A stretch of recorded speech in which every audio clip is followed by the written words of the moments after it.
Ms. Chen, a 72-year-old woman, presented to the emergency department with a 2-day history of worsening right lower quadrant abdominal pain, nausea, and vomiting. She also reported intermittent pain and cramping in her right thigh when walking short distances. Her past medical history was significant for COPD, CAD, and 40-pack-year smoking history. On exam, she was afebrile with normal vital signs. Her abdomen was soft with tenderness in the RLQ but no guarding or rigidity. Laboratory studies were unremarkable. A CT scan of the abdomen and pelvis revealed a right obturator hernia containing a short segment of small bowel with evidence of obstruction, but no strangulation. The patient was made NPO, given IV fluids, and admitted for urgent surgical intervention. She underwent a laparoscopic obturator hernia repair with reduction of bowel and reinforcement with mesh.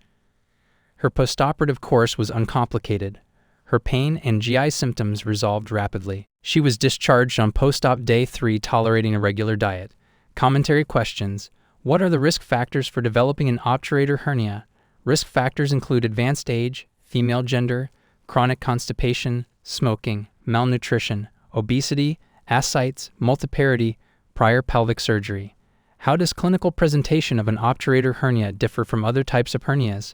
Thigh and groin pain with ambulation is characteristic. Nausea, vomiting, bowel obstruction also common. Less noticeable bulge compared to inguinal hernias.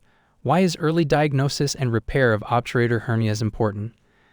They have a high risk of becoming incarcerated/strangulated, leading to bowel necrosis due to the rigid surroundings of the obturator canal. What are the benefits of a laparoscopic approach for repair of obturator hernias? Better visualization, faster recovery, decreased pain, lower risk of wound complications compared to open repair, allows for mesh placement. What post-operative instructions are important for patients after obturator hernia repair? Avoid straining/constipation, take stool softeners. No heavy lifting x 4-6 weeks. Watch for signs of infection. Follow up to ensure no recurrence. Report concerning symptoms.